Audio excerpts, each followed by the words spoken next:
The topic of liquidity, that's something that all traders use, but not everyone knows exactly how to use it, especially in a way that allows you to be on the winning side of the market a majority of the time. So in today's video, I'm going to show you my 3-step process as to how I utilize liquidity to my advantage that allows me to make consistent profits like this, and this. Let's get right into the video. All right, so giving over just a general understanding as to what liquidity is in the market and how I exactly utilize it. So the way that I utilize liquidity is in 2 different fields. There's 2 different types.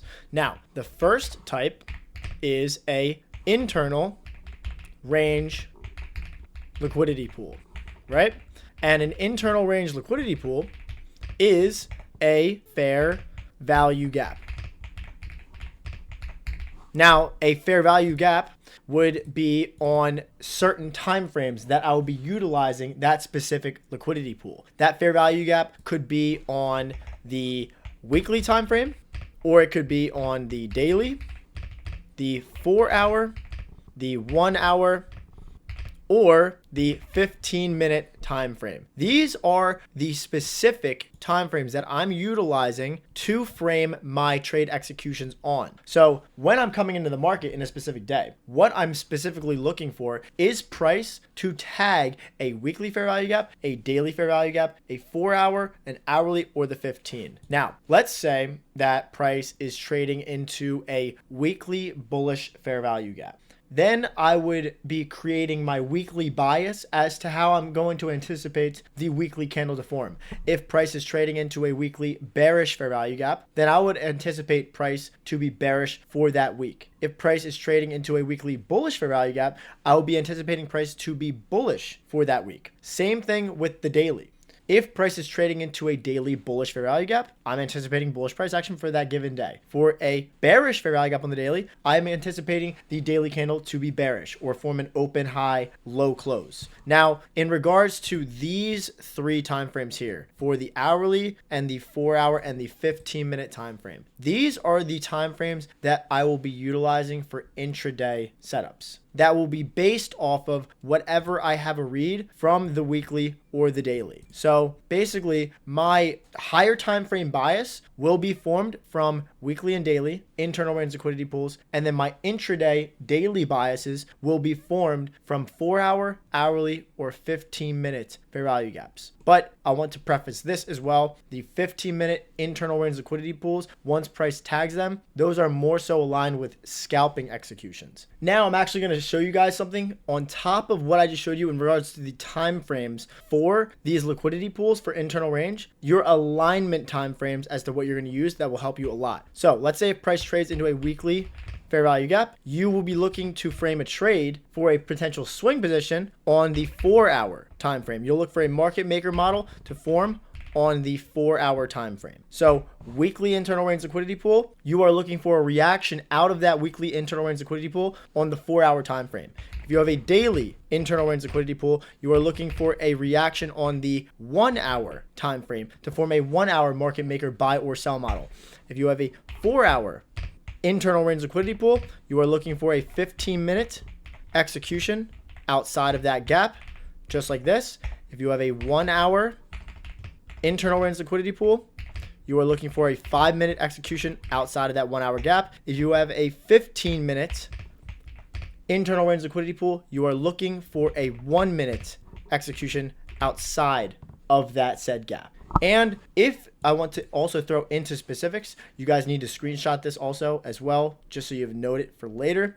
If price is trading into a 4-hour gap or an hourly gap like this, whatever time frame allows the cleanest means of an execution, you can flip-flop between either trading the 15-minute for an execution or the 5-minute. These can go hand in hand. If the 4-hour time frame has that gap, and the 15-minute does not look clean, but the 5-minute does, you could still take a trade on the 5-minute from a 4-hour gap. Same thing with the 1-hour time frame.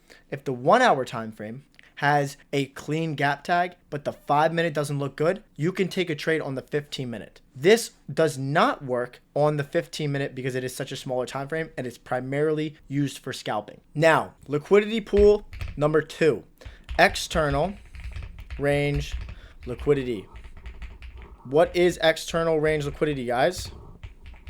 That is old highs or old lows. Swing highs, swing lows. And the same sort of idea that I gave you guys here relies on the same sort of idea here. Everything correlates as to if price is running an external swing low, and then you look for the reaction. Like, let's say we're running an external range low on the weekly time frame, and you are then looking for a reaction at that external range low, you watch the 4 hour. Same thing with the daily, watch the 1 hour, 4 hour, watch the 15, hourly, watch the M5, 15 minute, watch the M1. It is the same thing. But what is the key here as to just looking for these external highs and lows or these internal range liquidity pools? Like, there's so many that form, but how do you know if that external high or low or that internal range liquidity pool is value? How do you know? The way you know is through SMT divergence.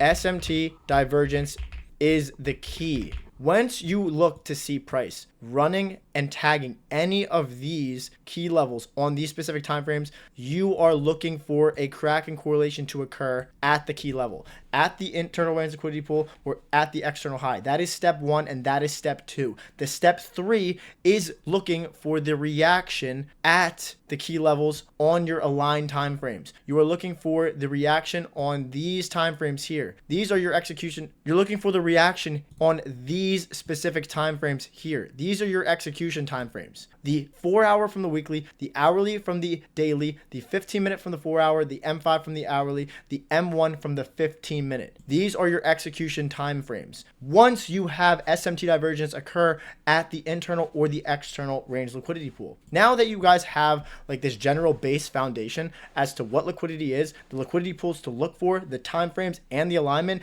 and the key component of SMT divergence, let me show you guys the 2 trades that I did take today utilizing these specific concepts that help me to catch these winning trades and adapt to the market's conditions. All right, so I'm going to show you guys a chart view example of 2 correlated pairs in the market.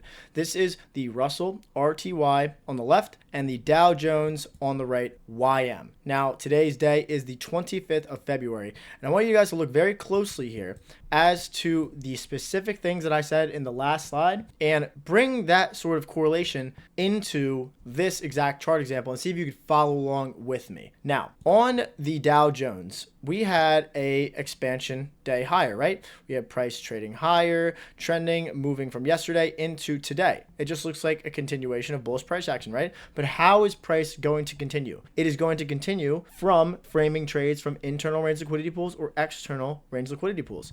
So we had a internal range liquidity pool actually formed today on the Dow Jones. Where is that? It is resting right here. We have this 4 hour bullish fair value gap. Even though it is small, it is still something of value here. So we have this 4 hour gap here. Now RTY and the Dow Jones are correlated. See my cursor moving back and forth? These corresponding lows here, once price tags that gap, what is the Russell doing at the same specific time? It is creating a crack in correlation between the 2 correlated assets. We have the Dow Jones making a higher low, and then we have the Russell making a lower low. So higher low, lower low inside of an internal range liquidity pool. This is giving price its crack in correlation and its manipulation for price to then continue in its trending move based off of what yesterday did. So if we have this step 1, internal range liquidity pool, step 2, SMT divergence